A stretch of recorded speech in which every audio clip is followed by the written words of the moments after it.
एक बार एक व्यक्ति एक गुरु के पास आया और बोला, मैं यहाँ का एक बहुत बड़ा धनी व्यक्ति हूँ।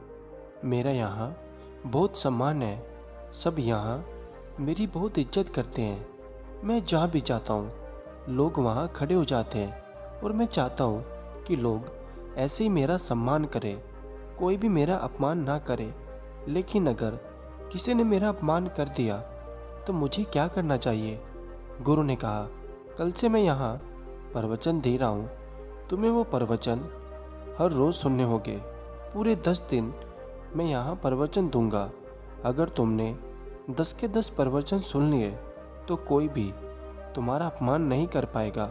व्यक्ति ने कहा, जी गुरुदेव, अब जैसा कहोगे मैं वैसा ही करूँगा और पूरे 10 प्रवचन जरूर सुनूंगा। गुरु ने अगले दिन से प्रवचन देना शुरू किया। वह व्यक्ति भी वहाँ पर आ गया और अपने साथ एक बड़ी और ऊंची कुर्सी लेकर आया और उस कुर्सी को गुरु के बगल में लगा दिया और कुर्सी पर विराजमान हो गया। सभी लोग उस व्यक्ति को देखकर खड़े हो गए। फिर उस व्यक्ति ने सबको बैठने के लिए कहा और गुरु से कहा, चलिए अपना प्रवचन शुरू कीजिए, मैं सुनने के लिए तैयार हूँ। गुरु ने कहा, पहले तुम यहाँ से उठ के पीछे जाकर खड़े हो जाओ।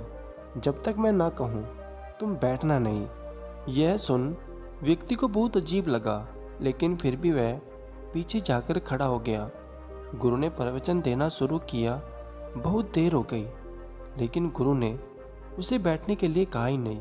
फिर उस व्यक्ति ने गुरु को बीच में ही रोक कर कहा, गुरुदेव, आप कुछ भूल तो नहीं रहे? मैं कितनी देर से खड़ा हूँ। गुरु ने कहा, कोई बात नहीं, तुम अभी खड़े ही रहो। पूरा प्रवचन खत्म हो गया, लेकिन गुरु ने उसे बैठने के लिए कहा ही नहीं। सभी लोग गुरु को प्रणाम कर वहाँ से चले गए। तब वो व्यक्ति गुरु के पास आया और बोला, गुरुदेव, आपने मुझे पूरे प्रवचन के दौरान पीछे खड़ा रखा। आपने तो मुझे बैठने के लिए कहा ही नहीं। गुरु ने कहा, कोई बात नहीं, अब तुम जा सकते हो। वह व्यक्ति फिर से अगले दिन गुरु के प्रवचन में आ गया और अपनी उसी कुर्सी पर आकर बैठ गया और गुरु से कहा, गुरुदेव, कल का प्रवचन बहुत बढ़िया था, आज का प्रवचन शुरू करें। गुरु ने कहा, बिल्कुल, आज का प्रवचन मैं शुरू जरूर करूँगा, लेकिन उससे पहले तुम यहाँ से उठकर पीछे जाकर खड़े हो जाओ और तब तक ना बैठना जब तक मैं ना कहूँ। ये सुन व्यक्ति को बहुत अजीब लगा। इतने सारे लोगों के सामने जो लोग उसका सम्मान करते थे, जो उसके आते ही खड़े हो जाते थे, और वो बैठे रहे और मैं उनके पीछे जाकर खड़ा रहूं। फिर भी वह व्यक्ति पीछे जाकर खड़ा हो गया। गुरु ने इस बार भी उसे बैठने के लिए नहीं कहा। पूरा प्रवचन समाप्त हो गया। अब वह व्यक्ति बहुत परेशान हो गया था। अब उसे समझ नहीं आ रहा था कि गुरु उसके साथ ऐसा क्यों कर रहे हैं। वह उसे बैठने क्यों नहीं देते। जब वह रास्ते पर चलता उसे लगता सभी लोग उसकी तरफ देख रहे हैं, उसका मजाक उड़ा रहे हैं। उसके मन को बहुत ठेस लग रही थी। तीसरे दिन उसने फैसला लिया कि आज मैं बैठकर ही रहूँगा, चाहे गुरु कुछ भी कहे। आखिरकार मेरा भी तो कोई सम्मान है। फिर वह व्यक्ति तीसरे दिन गुरु के प्रवचन सुनने पहुंचा और जाकर कुर्सी पर बैठ गया। इससे पहले गुरु कुछ कहते, वह व्यक्ति बोला, गुरुदेव, मैं यहाँ का एक सम्मानित व्यक्ति हूँ, आज मैं पीछे खड़ा नहीं रहूँगा। गुरु ने कहा, कोई बात नहीं, तुम यहीं बैठे रहो। यह सुनकर वो व्यक्ति बड़ा खुश होया, पर गुरु वहाँ से उठकर पीछे जाकर बैठ गए और सब ने उनकी तरफ ही मुंह कर लिया और वो व्यक्ति पीछे कुर्सी पर ही बैठा रहा। यह देख वह व्यक्ति क्रोध से तप गया और वहाँ से उठकर चला गया और गुरु से बदला लेने के बारे में सोच रहा था। फिर उसने एक तरकीब सोची। वह एक दूसरे गुरु को उसी नगर में लेकर आया और उस गुरु के बारे में नगर में प्रचार करवाया और ये भी कहा कि जो भी इस गुरु के प्रवचन सुनेगा उसे एक सोने का सिक्का दिया जाएगा। उस दूसरे गुरु के प्रवचन शुरू हो गए और वह व्यक्ति गुरु की बगल में कुर्सी पर बैठा रहा। जब लोगों को पता चला कि उस गुरु के प्रवचन सुनने से एक एक सोने का सिक्का मिलता है, तो सारे के सारे लोग उस प्रवचन में कूद पड़े। वहाँ बहुत भीड़ इकट्ठी हो गई। आसपास के गांव वाले भी आने लगे। प्रवचन खत्म होने के बाद वह व्यक्ति सभी लोगों को एक एक सोने का सिक्का बांटता। सभी लोग उस व्यक्ति की जय जयकार करते और दूसरा गुरु भी उस व्यक्ति की प्रशंसा करता। सब कुछ बहुत अच्छा हो रहा था। 9 दिन गुजर चुके थे।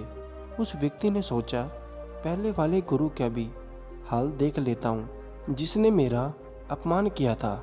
वह गुरु के पास पहुँचा तो देखा कि गुरु आज भी प्रवचन दे रहे हैं और उनके सामने एक व्यक्ति खड़ा हुआ है और वह केवल उस एक व्यक्ति को ही प्रवचन दे रहे थे। वहाँ और कोई नहीं था और वह व्यक्ति बड़ी शांति से गुरु का प्रवचन सुन रहा था। फिर वह व्यक्ति अकड़ता हुआ गुरु के पास पहुँचा और कहा, क्यों गुरुदेव, आपने मुझे अपने पास कुर्सी पर नहीं बैठने दिया था। आज मैं आपसे भी बड़े गुरु के साथ बैठता हूँ। उनके प्रवचन बहुत अच्छे होते हैं। दूर दूर से लोग उनके प्रवचन सुनने आ रहे हैं। सभी लोग मेरी जय जयकार करते हैं। गुरु मुस्कुराए और कहा, जाओ अपनी जय जयकार करवाओ, मुझे अपना प्रवचन पूरा करने दो। उस धनी व्यक्ति ने कहा, आप किसे प्रवचन दे रहे हो? उस एक व्यक्ति को, और उसे भी दूर खड़ा रखा है। मैं उसे भी अपने साथ ले जाऊंगा। फिर किसे प्रवचन दोगे? गुरु ने कहा, ले जाओ। फिर वह धनी व्यक्ति उस पीछे खड़े व्यक्ति के पास गया और कहा, मेरे साथ चलो, मैं इनसे भी अच्छा प्रवचन दूसरे गुरु से दूंगा और बदले में एक सोने का सिक्का भी दूंगा। उस व्यक्ति ने मना कर दिया। उस धनी व्यक्ति ने फिर से कहा, चलो 1000 सोने के सिक्के देता हूँ। उस व्यक्ति ने फिर से मना कर दिया। उस धनी व्यक्ति ने फिर से कहा, चलो 10,000 सोने के सिक्के देता हूँ। उस व्यक्ति ने फिर से मना कर दिया। उस धनी व्यक्ति के अहंकार को ठेस पहुँच रही थी। उसने कहा, इतना दूंगा कि तुम्हारी 7 पुस्तक भी बैठ कर खाएगी, जमीन भी दूंगा और 1 लाख सोने के सिक्के भी दूंगा।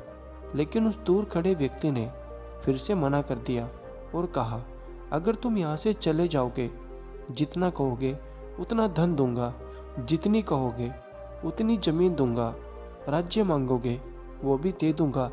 उस व्यक्ति की बात सुनकर धनी व्यक्ति को समझ नहीं आ रहा था कि ये व्यक्ति कौन है। उसने गुरु से पूछा, ये व्यक्ति कौन है? गुरु ने कहा, यह इस देश के राजा हैं। उस धनी व्यक्ति ने ध्यान से देखा तो राजा को पहचान लिया और सीधा जाकर राजा के चरणों में गिर गया और कहा, माफ़ कीजिए, मैंने आपको पहचाना नहीं था। फिर गुरु ने कहा, क्या राजा के चरणों में गिरने से तुम्हारे अहंकार को ठेस नहीं पहुँचती? क्या तुम्हारा सम्मान नहीं घटता?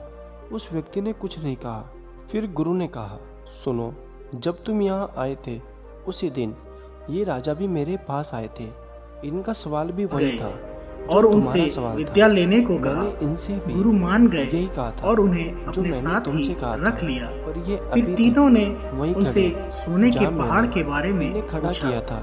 गुरु ने कहा, मैं तुम तीनों को इसका जवाब बारी बारी दूंगा और इसका रास्ता बताऊंगा ताकि तुम उस पर जा सको।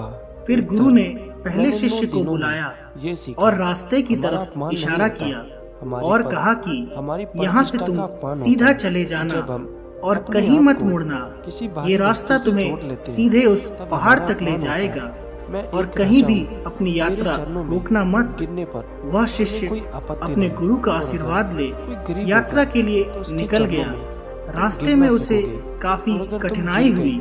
उसके पाँव में कांटे चुभे, कुछ कीड़े मकोड़ों ने उसे काटा तो कुछ जंगली जानवरों से भी उसका सामना हुआ।